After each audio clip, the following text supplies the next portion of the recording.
I've lived in a war-torn post-SHTF environment for 3 months in the summer of 2003 while I was doing humanitarian work in Afghanistan, and I observed a very important factor that determined people's ability to survive. So let's talk about it. If you're new to this channel, my name is Chris, and on this channel we discuss emergency preparedness, aka prepping. I just want to give a quick reminder about my upcoming course before we jump into this video. I did a video on my channel a week and a half ago where I announced a course that I'll be releasing, and that comes out next week. I'll post a link up to that video if you want to check it out in the cards above. In my course, I go over a lot of different subjects, and one of those is the considerations when it comes into building community. And if you want to get more information about the course, we'll post a link below where you can sign up to be notified.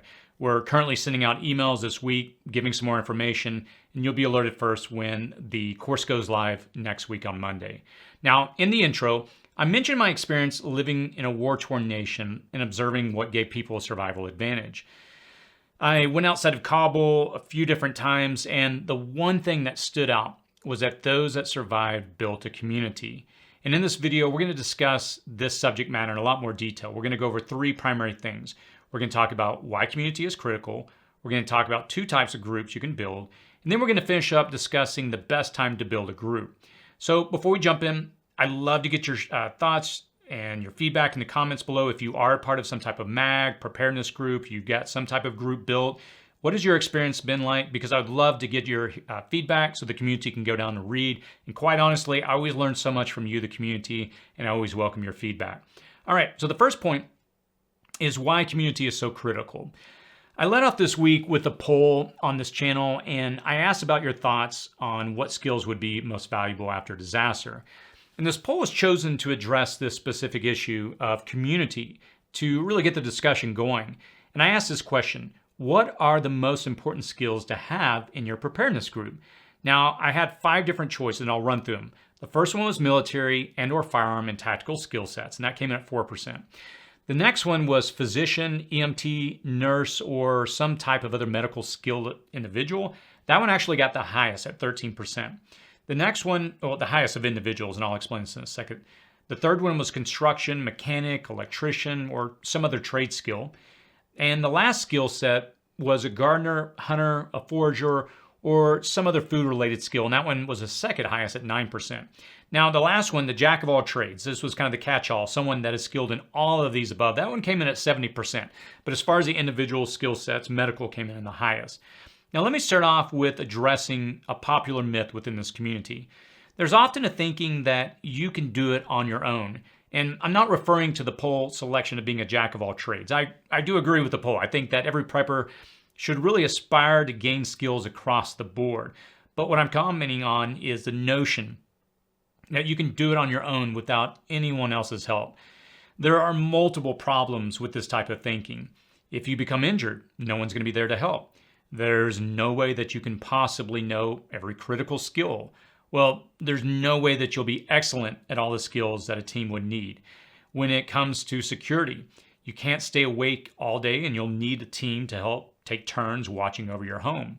And let me expand a little more on this last point, which is security.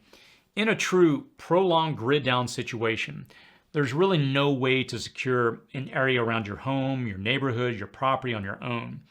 If we're several weeks into a disaster and no help is coming, you would need a team, a group, a community working together to really protect each other and have each other's back. And this is going to require a team approach. Now, I could go on and on with different examples, but suffice it to say, you need to give heavy consideration to a team approach. I realize many in this community have concerns about working with others, which we'll address more momentarily.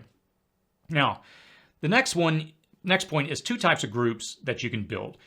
The first one is some type of intentionally built preparedness group, whether that's a MAG or some other prepper group. MAG, by the way, stands for Mutual Assistance Group.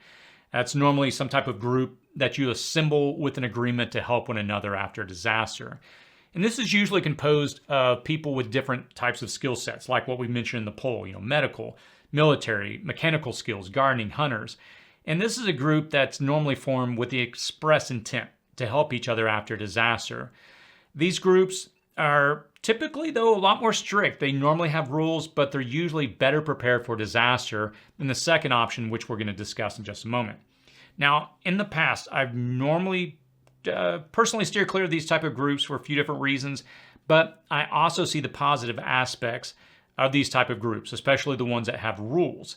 The downside is finding people that you can trust and deal with on a regular basis, because a lot of times I found working with different groups of individuals that I have no history with, inevitably some type of interrelational issue comes up. When I've done humanitarian work overseas, I've worked in parts of Mexico and some impoverished areas. I've always worked with teams, and the thing that always comes up is there's usually some type of relational issues. I only bring that up because that's one of the challenges that can come up with these type of groups. Now, so all that to say, I have met with different preppers locally, and I've built relationships with some. And I found that usually if you know a few, they can often network you, or rather connect you to other individuals that you can network with.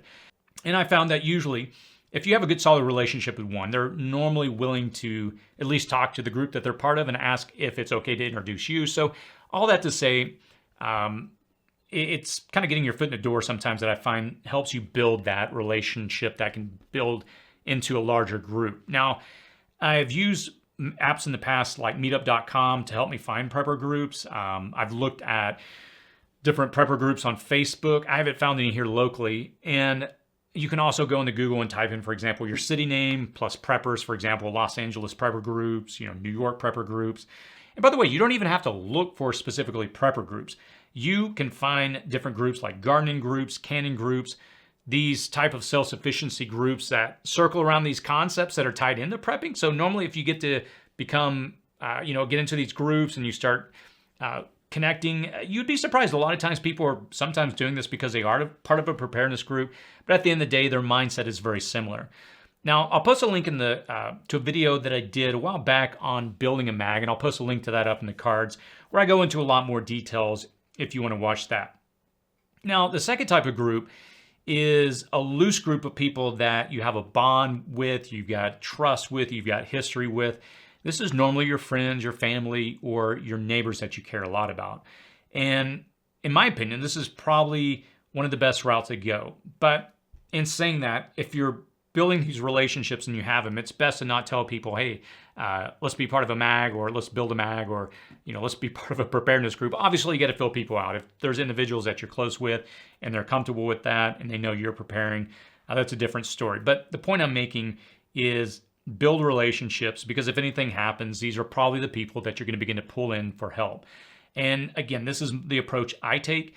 I prefer to pull together a group of individuals that I have history with, that I've built relationships with for a long time, because I'd hate to go into a stressful disaster situation and I don't know, can I really rely upon these people? I don't really have history. Now, I'm not saying that you can't build a mag group and build that. I'm not saying that, but I've been fortunate that I have relationships, at least in my area, some go back 20 plus years, and I know these are people I could trust.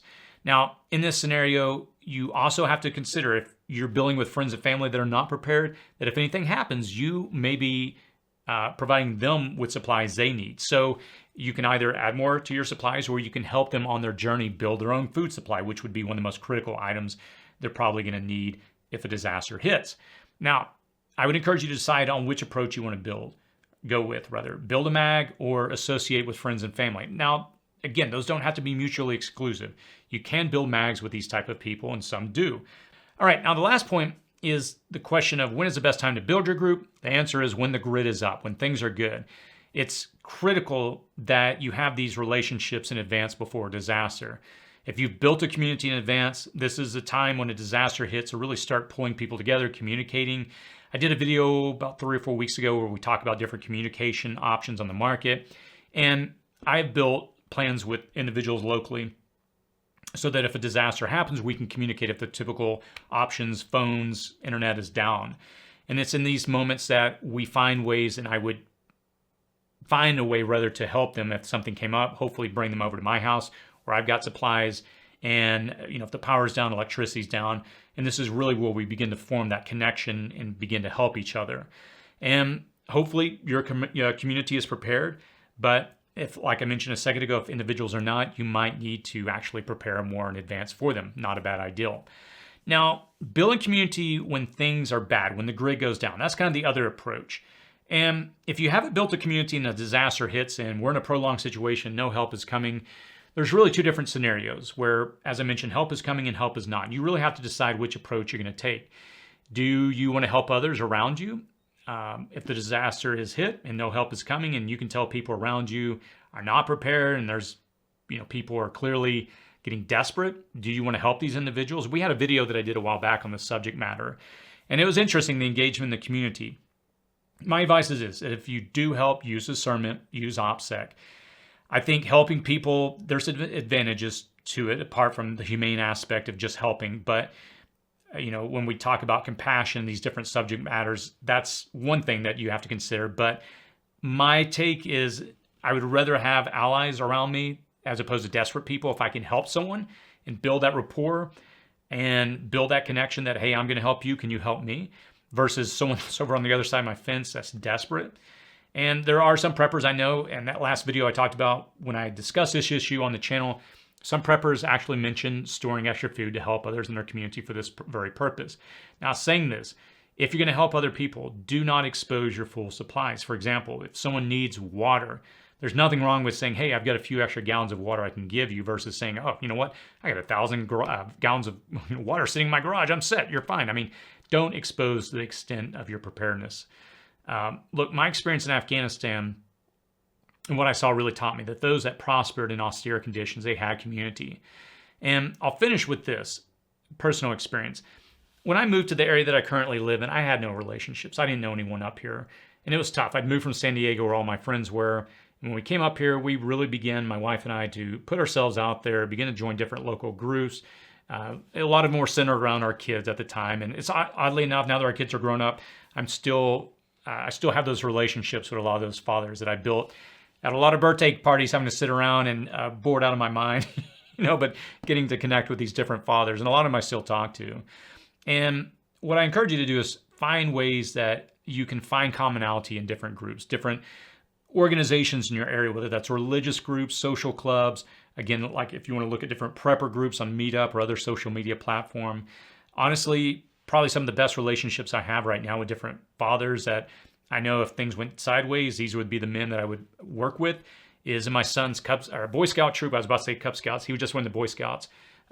Fortunately, a lot of these fathers are either active or retired Marines. A lot of these guys really have their head on straight and they're very self-sufficiency oriented like myself. And the thing, and I'll tell you this one little secret, if you want to build these relationships, serve within this group. If you get in, it's one thing to get into a nonprofit group and just say, hey, I'm here to be served. But if you get in and serve, you will find that you will begin to build that rapport and that trust with other individuals. It just takes it in a different direction is what I'm trying to say. And I always encourage people to try to find that common ground and build on this. It's easy in this day and age to find what we're different, what we have differences on. But I find that when I take time to talk with people, find commonality, those relationships flourish. I would love to hear your feedback, as I mentioned at the beginning of the video. If you have any thoughts, anything I didn't cover. I know I covered a lot here. I tried to run through these points as quickly as I can, but hopefully you get some information that you can find useful. As always, please stay safe out there.